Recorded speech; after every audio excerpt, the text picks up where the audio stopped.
पिछले भाग में आप सबने देखा कि कहानी में अब नए नए दिलचस्प मोड़ आते जा रहे हैं। मिहिर सलाखा बनी विशाखा के एकदम नजदीक आ चुका है। वहीं अंजलि वे शैली को ढूंढने पाताल लोक तक चली जाती है और मृणालिनी उसकी मदद के लिए अपने दो दोस्त को बुलाती है।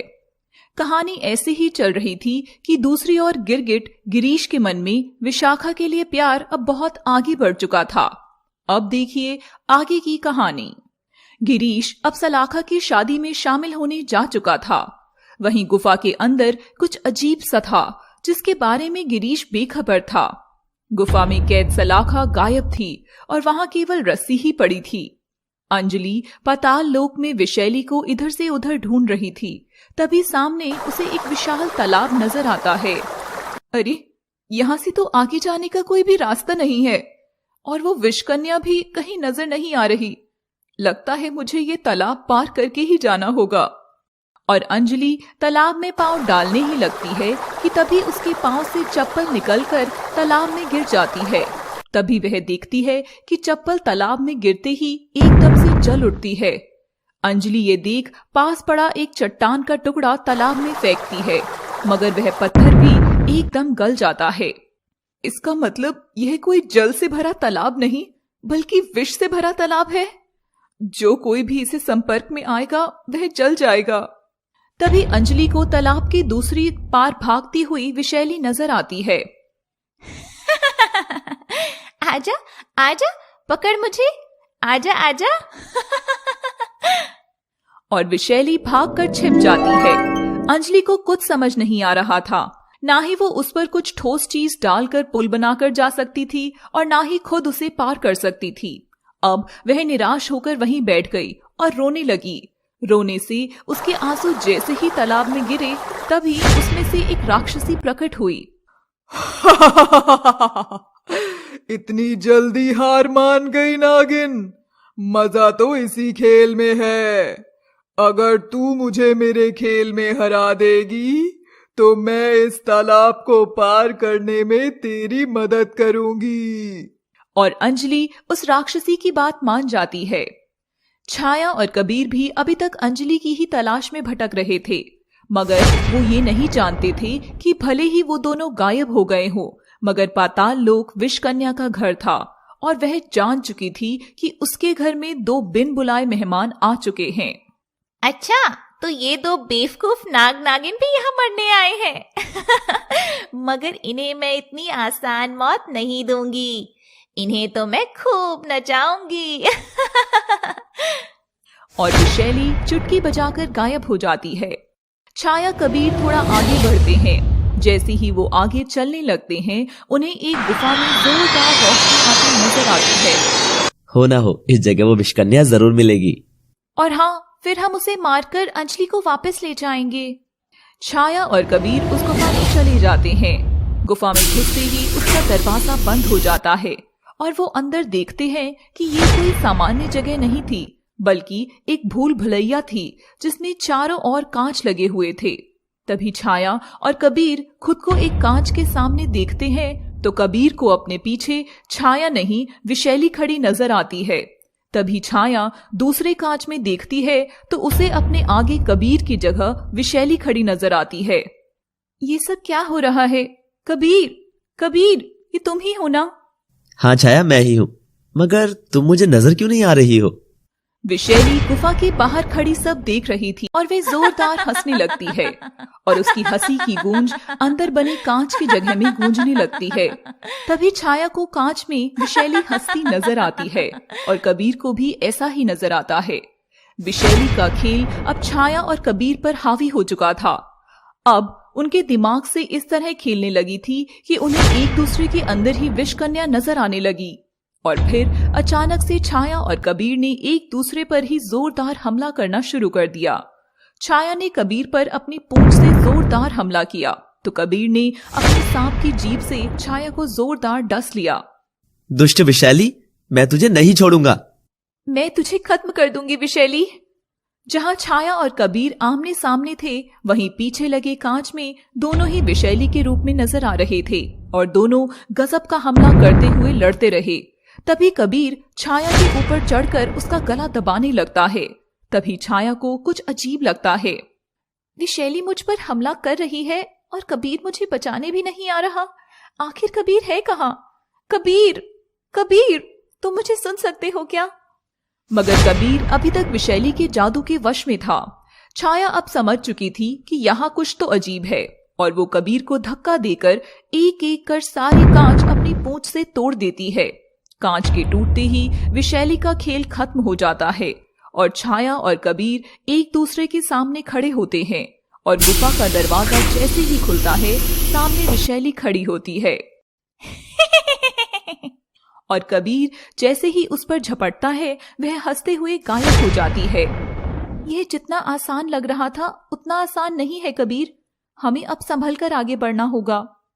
तो बताओ मेरी पहेलियों के जवाब। अगर तुम सफल हुई तो मैं तुम्हें आगे जाने दूंगी, वरना तुम्हारी मौत भी इसी तालाब में डूब कर होगी। मुझे मंजूर है, मैं अपने दोस्त के लिए ये खेल भी खेलने को तैयार हूँ। अग्नि, आकाश, वायु, जल और मिट्टी के अलावा ऐसी कौन सी चीज है जिससे जीवन बनता है और वह चीज समय के साथ अच्छी और बुरी भी हो जाती है? अंजलि ये सुनते ही आंख बंद करके सोचती है और तभी उसे उसकी पिछली जिंदगी नजर आती है जिसमें कैसे उसे कौशिक जैसे दुष्ट तांत्रिक की माया से निकलकर शिवानी जैसी अच्छी दोस्त मिली। हाँ, मैं समझ गई। ईश्वर ने हमें 5 तत्व से मिलाकर बनाया है, मगर केवल हमारा मन ही ऐसी चीज है जो हमें पूरा करता है और मन की ही वजह से इंसान अच्छा या बुरा भी बन जाता है। सही जवाब। अब आगे बता। ऐसी चीज जो छूने पर कोमल, चलने पर आग और ढलने पर पानी की तरह बहकर बर्फ बन जाए। अंजलि फिर सोचने लगती है। इसका जवाब होगा मोमबत्ती या मोम, क्योंकि एक मोम ही ऐसी चीज है जो छूने पर बेहद कोमल लगता है। जब उसे चलाते हैं या जलाते हैं तो वह आग के रूप में रोशनी देता है और जब पिघलता है तो पानी जैसा तरल बनता हुआ जम जाता है। राक्षसी अंजलि की समझदारी से प्रसन्न हो रही थी और अंजलि एक एक कर सभी सवालों के जवाब देने लगती है। नागिन, तू इस खेल में जीत गई है। जा, ये रहा तेरे आगे जाने का रास्ता। और तभी तालाब में से एक पुल निकलता है और अंजलि उसे पार करके आगे बढ़ जाती है और विष कन्या के ठिकाने पर पहुंच जाती है। विशैली, बाहर आ और मेरे साथ चलकर ध्रुव को ठीक कर, वरना मैं तेरे टुकड़े कर डालूंगी। तभी विशैली हंसते हुए बाहर आती है। क्या मैं तुझे पागल दिखती हूँ नागिन, जो अपना छोड़ा हुआ जहर चूस कर तेरे आशिक की जान बचाऊं? विशैली की बच्ची, अब मैं तुझे घसीट कर ले जाऊंगी। और अंजलि विशैली के ऊपर जोरदार झपट्टा मारती है, लेकिन विशैली तुरंत हवा हो जाती है और देखते ही देखते वहां एक नहीं 10 से अधिक विशैली आ जाती हैं। अंजलि यह देखकर चौंकती है। अरे, अब इसमें से असली विषकन्या कौन सी है, मैं कैसे पता लगाऊं?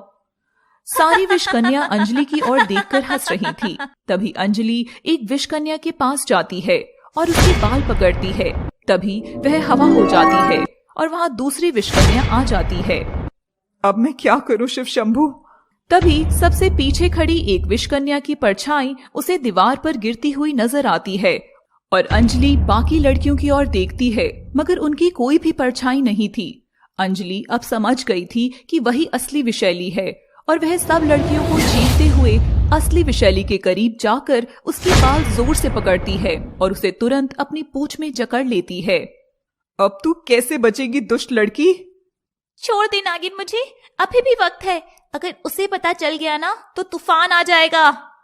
मगर अंजलि उसकी एक सुने बिना ही घसीट कर वहां से ले जाने लगती है। मगर विशैली के कैद में आते ही पाताल लोक की छत टूटने लगती है, मगर अंजलि आगे बढ़ रही थी। तभी एक भारी सी चट्टान टूटकर अंजलि के ऊपर आने लगती है। नहीं! तभी वह रुक जाती है और अंजलि देखती है कि छाया और कबीर ने उस चट्टान को पकड़ लिया था। अन्नी दीदी, आप जाइए, हम इसे संभाल लेंगे, जाइए जल्दी। और अंजलि पताल लोक से बाहर आ जाती है और विशैली को जोर से जमीन पर गिराती है।